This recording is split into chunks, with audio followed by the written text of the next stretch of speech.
오늘 우리가 살고 있는 이 시대에 많은 사람들이 우리에겐 위로가 필요하다, 그렇게 말들을 합니다. 위로가 필요한 시대, 이런 제목의 책도 있습니다만 오늘 저와 여러분들에게도 위로가 필요하죠. 우리가 사는 세상이 정말 쉽지 않고 우리의 마음을 상하게 하는 일들이 너무나 많기 때문입니다. 그래서 늘 우리는 누군가로부터 마음의 공감 또는 위로를 받고자 하는 그런 마음을 가지고 살아갑니다.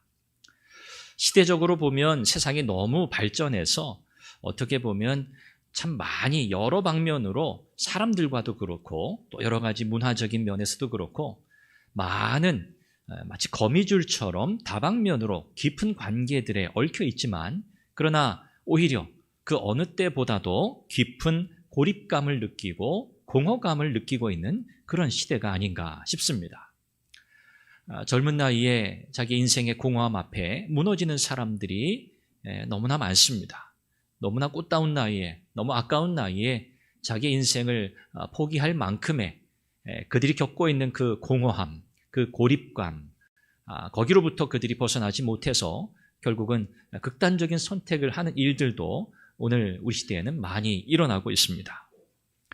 이 위로라고 하는 이 말이 누구에게나 필요하고 또 홍수와 같이 범람하고 있는 이 시대에 오늘 우리는 정말 어떤 위로를 필요로 하는가, 우리가 구해야 할 위로는 무엇인가를 생각해 보게 됩니다. 저와 여러분들은 인간적인 위로가 아니라 하나님의 절대적인 위로가 필요한 존재임을 믿습니다. 이것은 우리의 신앙적 고백이기도 하죠.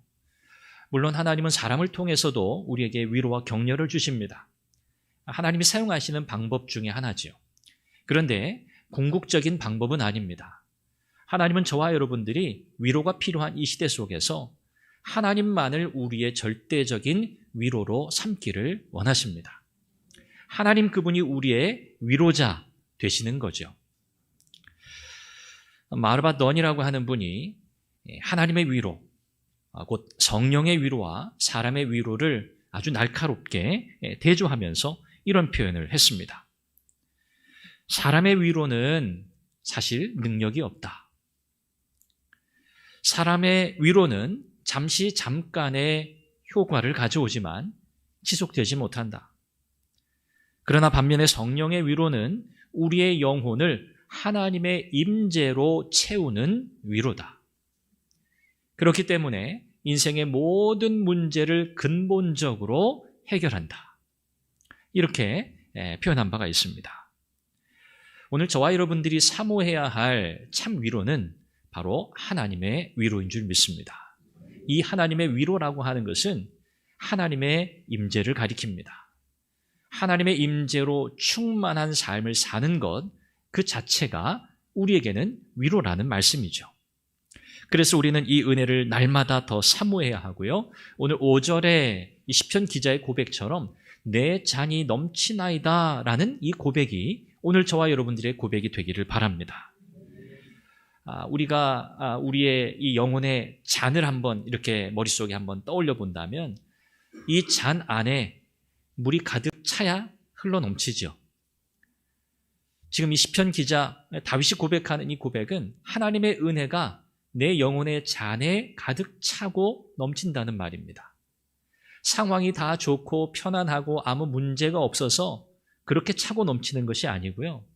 지금 이 다윗이 처해 있는 이 상황은 정말 사망의 골짜기로 표현할 만큼 정말 죽음에 거의 가까운 그 고난과 고통의 상황이었습니다.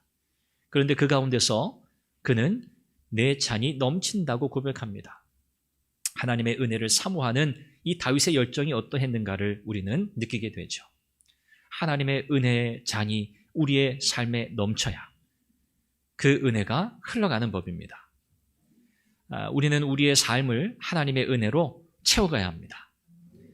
우리가 채워져 있지 않으면 뭔가 부족한 상태, 또 우리가 가지고 있는 것으로 다 소진해서 다 쏟아붓고 나면 우리는 텅 빈 잔이 되고 맙니다. 텅 비어.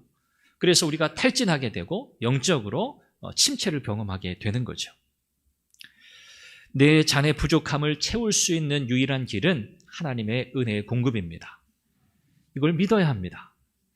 성령 하나님의 위로, 우리를 채우시는 그 하나님의 은혜, 하나님의 임재를 사모하시기를 바랍니다. 오늘 본문 시편 23편은 한마디로 채우시는 위로를 노래하는 내용이라고 할 수 있습니다. 오늘 다윗은 인생의 가장 어두운 순간, 오늘 본문의 표현으로 하면 사망의 음침한 골짜기라고 하는 이런 인생의 가장 침울하고 가장 소망이 없는 절망적인 그 순간을 지나면서 하나님이 어떻게 그를 위로하셨는지를 오늘 이 시편 23편의 고백을 통해서 오늘 우리에게 고스란히 전달하고 있습니다. 다윗의 상황과 그의 심정이 어떠했는지, 또 하나님이 그를 어떻게 위로하셨는지, 오늘 이 말씀을 통해서 오늘 정말 위로가 필요한 이 시대를 살아가고 있는, 진정한 위로가 필요한 저와 여러분들에게 다윗의 이 참된 위로를 받은 이 비결이 오늘 저와 여러분들에게도 그대로 적용되기를 바랍니다. 첫 번째, 하나님이 어떻게 다윗을 위로하셨는가? 다윗은 이 확신이 있었습니다. 뭐냐면 위로는 상황의 변화가 아니라 관계의 확신에서 온다는 거예요. 다윗은 이 사실을 잘 알았습니다. 상황의 변화가 아닙니다. 상황이 변하면 나아지겠지, 좋아지겠지, 그게 아니고요. 관계의 확신이에요. 이 관계는 어떤 관계입니까? 하나님과 나와의 관계입니다. 그 관계를 다윗은 1절에서 이렇게 고백합니다. 여호와는 나의 목자시니. 여호와는 나의 목자시니. 세상은 상황이 좋아져야 위로가 된다고 말합니다. 그렇죠. 세상의 모든 법칙이 다 그렇습니다. 상황이 나아져야 우리에게 좋고 유익하고 위로가 된다고 말하죠. 그러나 성경적인 위로는 다릅니다. 오늘 다윗이 여호와는 나의 목자 되신다. 시편 23편을 우리가 떠올리면 아주 평온한 그런 배경, 푸른 초원을 우리가 떠올리곤 하지만 사실은 전혀 그렇지 않죠. 지금 다윗이 놓여있는 이 상황은요, 평탄한 상황이 아닙니다. 푸르른 상황이 아닙니다. 안정감이 넘치는 상황이 아닙니다. 최악의 상황입니다. 가장 안 좋은 상황입니다. 그런데 다윗은요, 지금 자신의 상황이 좋아서 이렇게 고백하고 있는 게 아닙니다. 여호와는 나의 목자시니, 그 다음 뭐라고 고백합니까? 내게 부족함이 없으리로다. 부족한 것 투성입니다. 지금 다윗은요, 사실 자기 손에 가진 게 없습니다. 자기의 생명조차도 자신의 것이 아니다 싶을 만큼 최악의 상황입니다. 그런데 다윗은요, 이렇게 고백해요. 부족함이 없다. 상황이 좋아서 부족함이 없다는 고백이 아니죠. 무엇 때문에요? 여호와가 나의 목자시기 때문에, 하나님이 나의 목자시기 때문에, 내가 이 관계를 확신하기 때문에 지금 나는 죽을 맛인데, 그러나 내게는 부족함이 없다고 고백할 수 있었던 겁니다. 성경은 하나님과 우리의 관계를 목자와 양의 관계, 이 비유를 통해서 우리에게 설명합니다. 오늘 시편 23편도 그렇고요. 우리 주님께서도 그렇게 자신을 가리켜 나는 선한 목자라 그렇게 표현하셨죠. 이 양과 목자의 관계를 우리가 생각해 보면 그 의미가 더 분명하게 드러납니다. 양과 목자의 관계는요, 그냥 관리자와 가축의 관계가 아닙니다. 목자가 그냥 양을 관리하는 게 아닙니다. 이 관계는 특별합니다. 이 관계는요, 생존과 신뢰가 얽혀있는 관계입니다. 생명이 얽혀있는 관계라는 거죠. 특별히 양에게는 더욱 그렇습니다. 우리가 알고 있는 것처럼 양은 시력이 굉장히 나쁩니다. 잘 보지 못합니다. 그러다 보니까 방향 감각이 없다고 그러죠. 어디로 갈지 잘 몰라요. 잘 보지도 못합니다. 그래서 이렇게 시력이 좋지 않고 방향 감각이 없는 양에게 목자는 생존을 위한 유일한 생명줄이에요. 그러니까 목자가 없으면 양은요, 살 수 없어요. 그런데 장점이 하나 있습니다. 양은 눈도 나쁘고 방향 감각도 없는데 한 가지 아주 뛰어난 능력이 있어요. 바로 듣는 겁니다. 청력. 아주 예민해요. 그래서 소리를 잘 듣습니다. 그리고 소리를 잘 구분한다고 그래요. 양은 누구의 음성을 잘 구별해내냐면 자기 목자인지 아닌지 음성만 듣고도 구별해낸대요. 옆에서 다른 목자가 비슷하게 소리를 내서 속이려고 해도 속지 않는다는 거예요. 자기 목자 음성을 정확하게 인식해요. 놀라운 청력이죠. 이게 양이 가지고 있는 특별한 능력이에요. 그래서 이 목자의 음성에 이 양은요, 두려움 없이 발을 내딛는다는 거예요. 목자가 소리내어 인도하면 두려움 없이 발을 내딛어요. 그게 바로 양입니다. 양에게 이런 확신이 있는 거죠. 내가 믿고 따라가도 유일하게 안전한 목소리. 그게 누구의 목소리예요? 목자의 음성이에요. 양에게 제가 인터뷰에서 물어본 적은 없습니다만 양은 그런 확신을 가지고 가는 거예요. 아, 내가 따라가도 안전한 유일한 목소리. 목자는 내 생명을 쥐고 있어요. 목자는 나를 살리기 위해서 모든 것을 다 할 거야. 이게 양의 확신이죠. 오늘 다윗은요, 하나님과 자신의 관계가 그렇다고 고백하고 있어요. 하나님은 자신의 목자가 되신다는 거죠. 그럼 자기는 누굽니까? 목자 되신 하나님의 양이에요. 자신은 부족한 것 투성이에요. 할 수 있는 게 사실은 없다고 봐요. 그러나 유일하게 하나님께서 베푸신 은혜가 뭐냐면 하나님의 음성을 들을 수 있는 귀를 주신 거예요. 그 음성이 하나님의 말씀인 것을 분별할 수 있는 영적 분별력을 주신 거예요. 그 음성을 따라가면 내가 안전하다고 하는 그 확신 가운데 다윗이 있었던 거죠. 우리 모두 우리의 목자 되신 하나님, 우리 주님을 온전히 신뢰하기를 주님의 이름으로 축원합니다. 하나님께서 이런 신뢰 관계 속에서 이 신뢰를 아주 깊게 하시기 위해서 우리에게 얘야, 걱정하지 마. 다 잘 될 거야. 이렇게 하나님이 우리를 위로하지 않으십니다.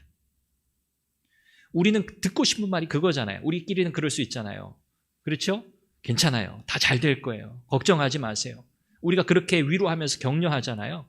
그런데 하나님은요, 그런 말로 우리를 위로하지 않으세요. 다 잘 될 거야. 걱정하지 마. 그러면 어떻게 하나님이 우리를 위로하실까요? 어떻게 하나님에 대한 신뢰를 깊어지게 하실까요? 내가 책임져 줄게, 다 잘 될 거야 라고 말하시는 대신에 하나님이 어떤 분이신지를 보여주시는 거예요. 하나님이 어떤 분인지, 내가 어떤 하나님인지 보라는 거예요. 그게 하나님의 방법입니다. 우리 하나님은 어떤 분이세요? 전능자세요. 전능하신 하나님이세요. 전지하신 하나님이세요. 전지전능. 못하시는 것이 없어요. 모르시는 것이 없어요. 그분은 시공을 초월하십니다. 우리가 생각하기도 전에 우리의 생각보다 훨씬 더 좋은 것을 이미 우리를 위해서 예비하신 분이십니다. 좋은 목자는요, 양을, 양떼가 100마리 있으면 이 양을요, 그냥 100마리 그냥 한 그룹, 한 무리로 보지 않는데요. 좋은 목자는 어떤 목자입니까? 100마리의 양이 있으면 1번부터 100번까지 일일이 그 양의 이름을 붙이고 그 양의 성격, 특성을 보고 그 양을 이름으로 부르는 목자예요. 예수님이 그런 분이시죠? 한 마리 잃어버린 양을 위해서 자기의 생명을 거는 분이에요. 그게 예수님이에요. 좋은 목자는 각 양의 상태를 자세히 살핍니다. 지금 이 양에게 뭐가 필요한가? 내가 뭘 도와줘야 할까? 전담 마크죠. 1:1. 전능하신 하나님은요, 오늘 저와 여러분들 한 사람 한 사람을 전담 마크하십니다. 무리 중에 하나로 보시는 게 아니에요. One of them, 영어에 그런 표현이 있어요. 많은 무리들 가운데 한 사람. 아니에요. 각자. 영어에 each 쓰죠. 각자. 하나님은 그렇게 세밀히 우리를 돌보시는 우리의 목자신 줄 믿습니다. 이 사실을 확신하셔야 돼요. 그래서 다윗은요, 하나님이 자신을 그렇게 돌보는 목자라고 하는 확신을 가졌어요. 거기에서 다윗은 위로를 얻었어요. 이게 진짜 위로죠.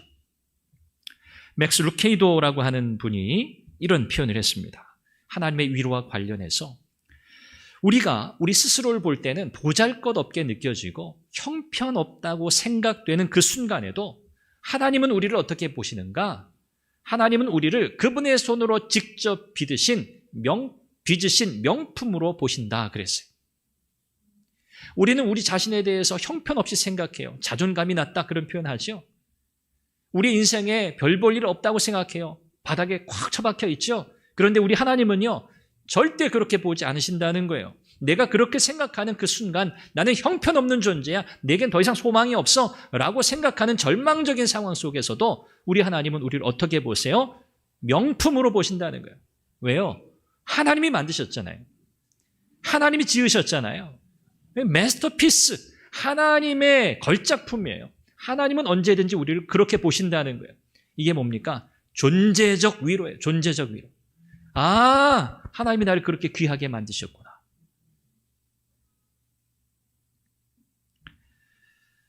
참된 위로는 내가 무엇을 가졌느냐에 달려있지 않습니다. 내가 뭘 가졌는가? 참된 위로는 내가 누구의 소유인가를 깨달을 때 찾아옵니다. 오늘 저와 여러분들은 누구의 소유입니까? 하나님의 소유입니다. 할렐루야. 우리는 하나님의 소유예요. 우리는 하나님의 백성이에요. 하나님의 자녀예요. 여러분, 이 정체성에서 흔들리지 마시기 바라요. 흔들리지 마세요. 그 자체가, 그 존재 자체가, 하나님의 자녀라고 하는 그 존재 자체가 우리에게 위로가 되는 거예요. 아, 그렇지. 두 번째는요, 다윗은 하나님의 위로는 내게서 고통을 제거하시는 것이 아니라 고통 가운데 나와 함께 하시는 은혜구나라는 것을 깨달았다는 거예요. 고통 속에 주님의 동행이에요. 그래서 위로는요, 고통의 제거가 아니라 동행의 은총입니다. 오늘 4절에 보니까 내가 사망의 음침한 골짜기로 다닐지라도 해를 두려워하지 않을 것은 주께서 나와 뭐요? 함께 하심이라. 주께서 나와 함께 하심이라. 우리가 참 많이 오해하는 부분이 있어요.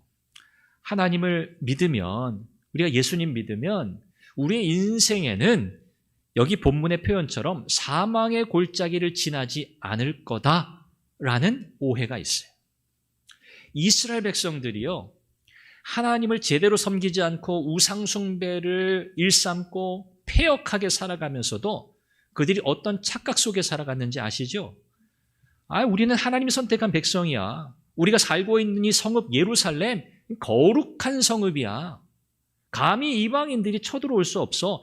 절대 무너지지 않는 난공불락의 성이야. 왜? 하나님이 지키는 성이니까.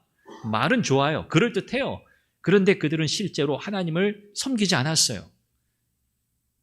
여기에 거짓 선지자들이 가세해서 평안하다 그랬어요. 아무 문제 없을 거라 그랬어요. 과연 그렇습니까? 하나님은 바벨론을 들어서 아수르를 통해서 북이스라엘, 남유다를 완전히 초토화시키셨어요.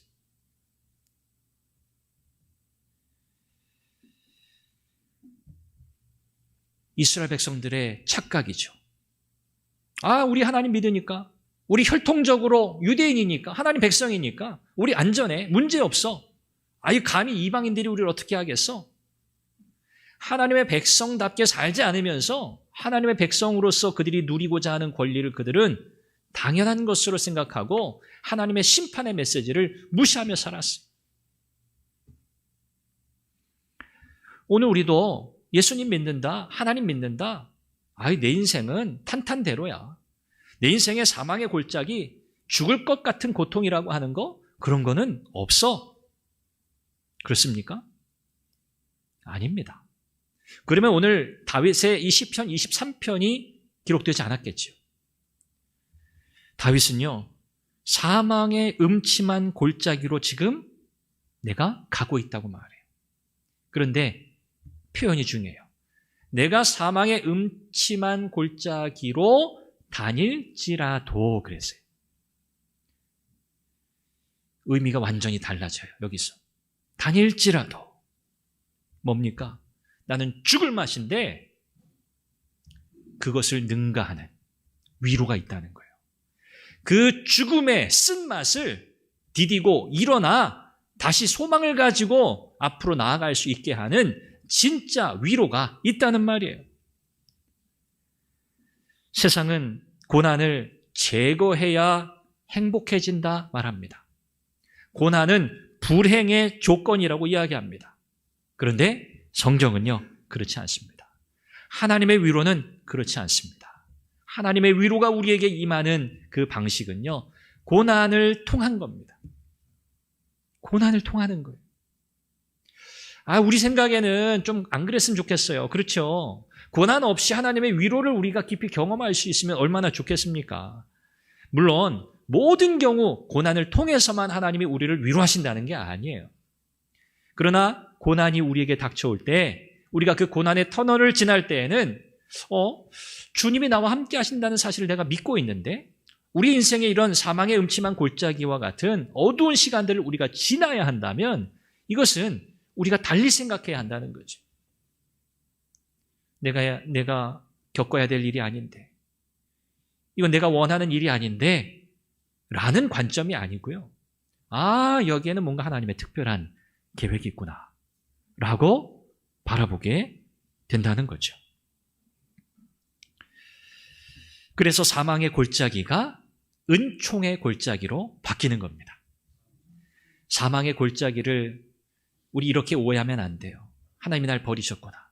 하나님 날 외면하셨구나. 하나님이 내 기도 안 들으셨구나. 나는 하나님께 거의 필요 없는 존재구나. 여러분 그렇게 생각하시지 마세요. 사망의 골짜기는요, 우리를 죽음 가운데 묻어버리려고 지나가게 하시는 곳이 아니에요. 사망의 골짜기는 하나님께서 나와 함께 하시는 장소입니다. 하나님이 나와 함께 하셔서 사망의 골짜기를 지나며 하나님의 구원의 막대기와 지팡이를 통해서 하나님의 구원이 얼마나 큰가를 우리에게 경험하게 하시는 특별한 은총의 골짜기라는 겁니다. 오늘 저와 여러분들은 여전히 이 세상을 살아가면서 결핍을 경험하고 부족함을 경험하고 정말 위로가 필요할 만큼 어찌 헤어나올 수 없는 깊은 슬픔에 잠기게 될 겁니다. 죽음에 이르는 것 같은 고통의 시간도 경험하게 될 겁니다. 그런데 오늘 이 말씀 우리가 기억하기를 바랍니다. 그 고난 고통의 시간 속에 우리 주님이 이렇게 말씀하시는 음성을 듣는 거죠. 내가 너와 함께 있다. 내가 너와 함께 하고 있어. 우리와 함께 하시는 주님의 임재에 대한 확신이 우리에게는 가장 큰 위로인 줄로 믿습니다. 하나님은 고통을 제거하는 방식이 아니라 고통 가운데 우리와 함께 하시는 방식으로 우리를 위로하신다는 사실을 기억하시길 바랍니다. 그래서 고통은 우리에게 은총의 자리가 되는 겁니다. 풍랑이는 바다 위, 예수님의 제자들이 당황하고 혼비백산합니다. 이러다 죽게 되었구나. 뱃사람들 아닙니까? 바다를 잘 아는 사람들입니다. 풍랑 한두 번 겪은 게 아닙니다. 그런데 그들은 죽음의 두려움을 경험하게 되고요. 어찌할 줄 몰라 당혹스러워합니다. 그때 주님이 그들에게 다가오시죠. 주님은 진즉에 풍랑을 잔잔하게 하실 수 있었어요. 제자들이 그런 고통을 겪지 않게 하실 수 있었어요. 말 한마디면 끝이에요. 아니요, 말 한마디 하지 않으셔도 돼요. 그냥 그분의 존재 자체로 세상 모든 만물은 그분 앞에 굴복하게 되어 있어요. 바람과 파도 그분 앞에 순종할 수밖에 없어요. 그런데 왜 주님은 그 거친 풍랑 속에 제자들을 두셨습니까? 베드로 기억하시죠? 물 위로 걸어오시는 주님을 바라보면서 베드로가 저도 물 위를 걷겠습니다. 오라 하시죠. 베드로가 물 위를 걸어가다가 풍덩 빠집니다. 왜죠? 주님 바라보고 가다가 주변에 큰 풍랑이니까 두려움에 시선을 빼앗겼기 때문이에요. 주님이 우리를 풍랑 가운데 두시는 이유는 한 가지입니다. 죽으라고요? 아닙니다. 주님 바라보라고요. 주님께 시선 고정하라고요. 그래야 산다고요. 이것이 원리입니다. 고난의 시간을 통과할 때 왜 우리를 여기서 건져주지 않으시나요? 이 고통 가운데 왜 나를 그냥 내버려 두십니까? 우리가 이렇게 하나님 앞에 한탄할 수 있습니다. 욥이 그랬던 거죠. 그렇다고 하나님이 이런 버르장물이 없는 그렇게 하지 않으신다고 그랬죠. 하나님은 우리가 어떻게 반응할지도 다 아세요. 그런데 결론적으로 그 고통 중에 시선을 주님께 두고 주님만 바라보기를 기다리시는 거예요. 세상의 고통과 두려움은 우리를 물에 빠져 허우적거리게 만듭니다. 그러나 주님을 바라보는 우리의 시선은 물 위를 걷게 하는 줄 믿습니다. 주님을 봐야 물 위를 걷는 거예요. 기적이죠. 마지막 세 번째는 다윗이 경험한 위로는요, 일시적인 안도감이 아니었어요. 잠깐 그 불안한 감정을 잠깐 잊게 했다가 그냥 또다시 그 불안감이 엄습해 오게 되어 있어요. 그런데 하나님이 주시는 위로는 그런 게 아니에요. 잠깐의 안도감이 아닙니다. 이 위로는 영원한 소망에 근거한 위로였어요. 다윗은 이 사실을 잘 알았습니다. 그것이 바로 6절의 고백이에요. 우리 6절 말씀 한번 같이 읽어볼까요? 6절 말씀, 내 평생에 시작. 내 평생의 선하심과 인자하심이 반드시 나를 따르리니 내가 여호와의 집에 영원히 살리로다. 아멘. 내 평생의 선하심과 인자하심이, 하나님의 선하심과 하나님의 인자하심이 반드시 나를 따르리니, 이게 바로 목자가 하는 일이에요. 자기 양을 목자는 이렇게 돌본다는 거예요. 하나님의 선하심과 인자하심이 반드시 나를 따라온다. 그래서 내가 여호와의 집에 영원히 살게 될 거다. 팀 켈러라는 목사님은 이렇게 말했어요. 기독교적 위로, 기독교인에게 가장 강력한 위로가 뭔가? 바로 종말론적 소망이다 그랬어요. 종말론적 소망. 뭡니까? 영원한 하나님 나라에 대한 소망. 이것이 기독교인에게, 그리스도인에게 가장 강력한 위로가 된다 그랬어요. 세상의 위로는 죽음 앞에서 무너지고 맙니다. 그러나 하나님의 위로는 죽음 너머를 향해 갑니다. 이것이 신비죠. 저와 여러분들은 죽음으로 끝나는 인생이 아닙니다.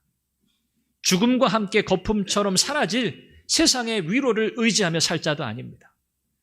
저와 여러분들은 하늘의 소망을 두고 하나님 나라의 소망을 두고 영원히 그 나라에 살게 될 것을 바라면서 오늘 이 땅의 고통과 슬픔과 어려움 중에 위로를 받는 하나님의 백성인 줄 믿습니다. 복음의 메시지, 죄사함과 영원한 생명에 대한 메시지죠. 여러분, 오늘날 이 복음의 메시지가 왜 사람들에게 진짜 복된 소식이 되지 못할까? 여러분, 그런 생각 한번 해보신 적 있으시죠? 복음, 굿뉴스잖아요. 복된 소식이잖아요. 그런데 이 복음이 사람들에게는, 아니요, 다른 사람들은 두고서라도 오늘 저와 여러분들에게 이 복음의 메시지가 진짜 굿뉴스인가? 여러분 한번 생각해 보신 적 있으십니까? 많은 경우에 이 복음이요, 정말 우리에게 복음이 되지 못해요. 왜 그럴까? 우리는 복음이 영원의 문제가 아니라 장차 우리가 나중에 살아가게 될 먼 미래 장래에 관한 그 문제가 아니라 오늘 이 땅에서 살아가고 있는 나의 현실적 필요를 해결해 주기를 바라기 때문에 그래요. 복음이 영원한 하나님 나라, 천국, 영생, 그건 모르겠고 지금 나한테 필요한 가장 중요한 문제, 시급한 이 문제를 복음이 해결해 주기를 바라는 거예요. 그래서 이 복음이 우리에게 복된 소식이 되지 못해요. 왜냐? 복음이 우리에게 현실적인 모든 문제를 해결해 주는 솔루션입니까? 문제 생기면 복음이 모든 문제를 다 해결해 줍니까? 아니거든요. 예수님 믿는 믿음과 신앙이 우리 인생의 고난으로부터 우리를 비껴나가게 합니까? 아니거든요. 예수 믿지 않는 사람들이 겪는 고통과 문제와 어려움, 우리도 고스란히 겪는단 말이에요. 그러면 예수 믿는 게 내게 뭔가? 도대체 믿음이 나에게 뭔가? 질문할 수밖에 없어요. 그러다가 포기하는 거죠. 예수 믿는 거 별거 없네? 믿음이라는 거 별거 없네? 우리가 세상의 일시적인 위로를 찾기 때문이에요. 복음은요, 세상의 일시적인 위로를 주기 위한 메시지가 아닙니다. 복음은 우리의 전 존재를 걸고 우리의 삶이 완전히 새로워지고 우리의 죄 문제 해결되고 우리의 영원한 생명이 보장되었다, 약속되었다고 하는 이 놀라운 메시지. 이건 영혼에 관한 메시지예요. 그러므로 우리는 영원한 위로를 경험하지 못하는 거죠. 물론 복음이 오늘 우리의 현실적인 문제, 모든 상황 속에 전혀 의미가 없는가? 전혀 효과가 없는가? 아니요, 그렇지 않습니다. 사실 복음은요, 궁극적인 솔루션이에요. 해결책이에요. 답이에요.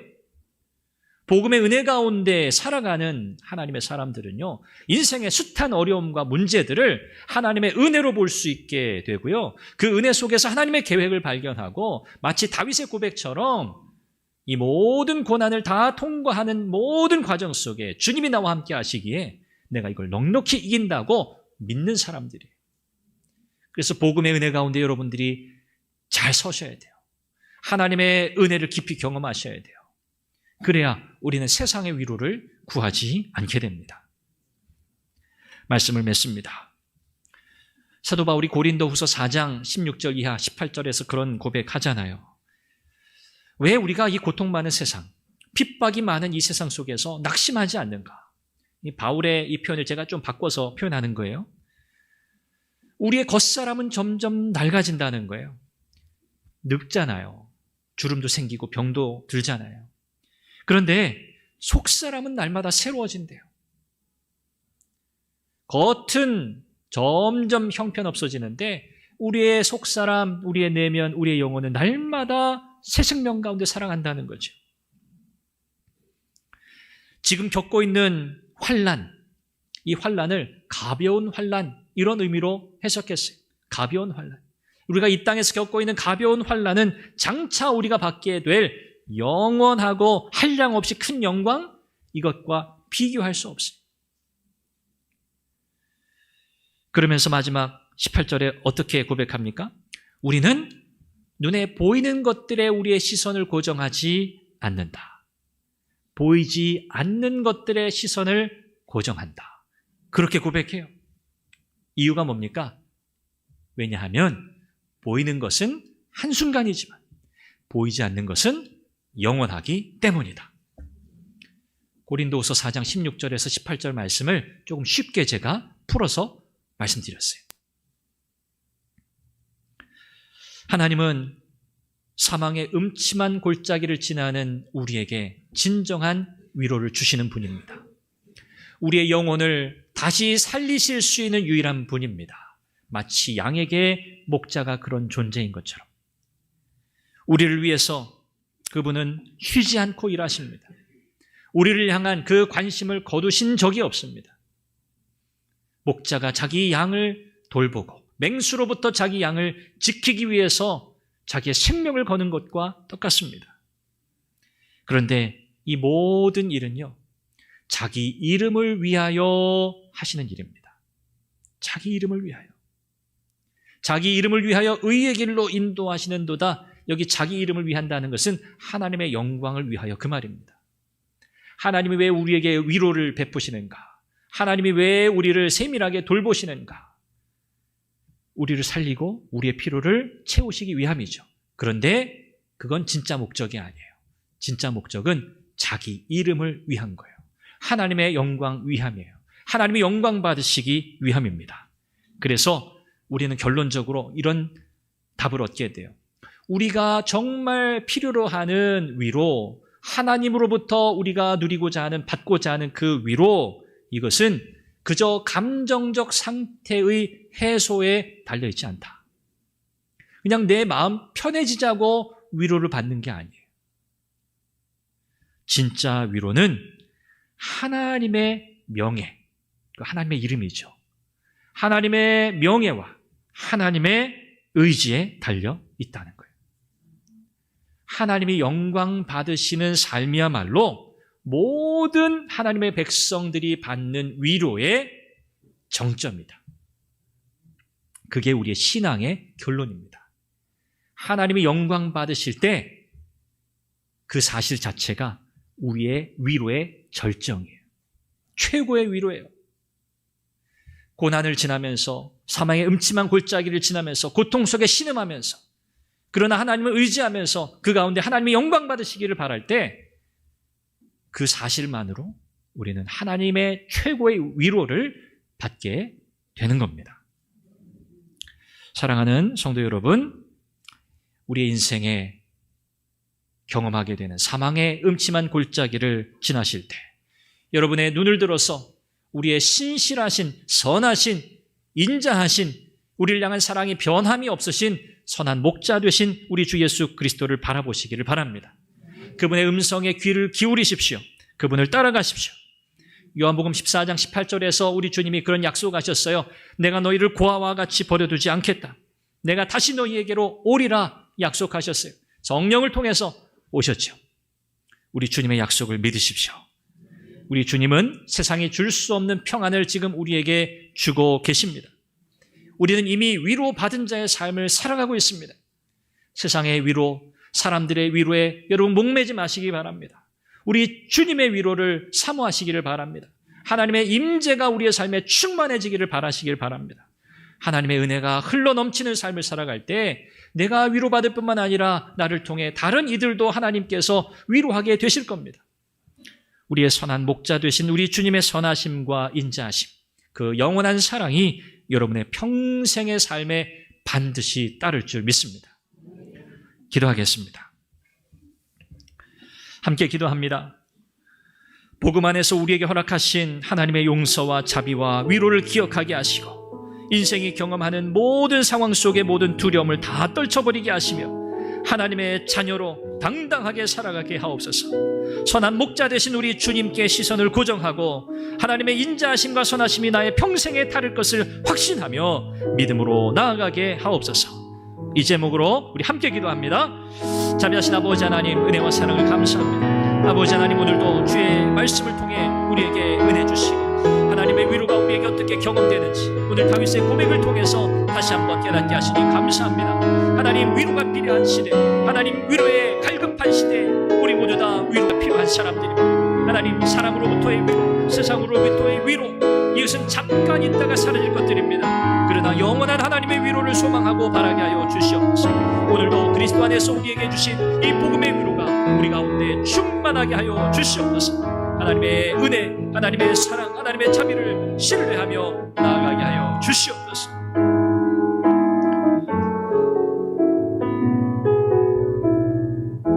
자비하신 아버지 하나님, 위로에 갈급한 시대, 위로를 갈망하는 시대, 오늘 우리도 누군가로부터 위로를 받고 우리의 마음에 안정감을 누리기를 원하는 그런 상황과 형편 가운데 있는 것을 고백합니다. 그러나 하나님, 오늘 이 말씀을 통해서, 오늘 다윗의 고백을 통해서 우리의 참된 위로는 하나님으로부터 오는 줄로 믿습니다.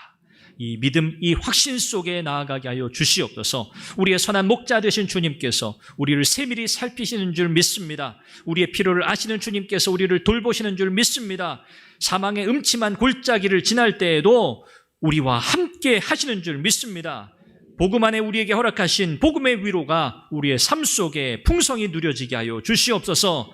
우리 주님 따라가게 하옵소서. 주님의 음성에 귀 기울이게 하여 주옵소서. 우리의 평생에 변함없는 하나님의 자비와 인자하심, 선하심이 평생에 반드시 따를 줄로 믿습니다. 하나님, 이 땅을 사는 동안 그것으로 인해 하나님을 찬양하고 하나님을 영화롭게 하는 성도들 되게 하여 주옵소서. 예수님의 이름으로 기도합니다. 아멘.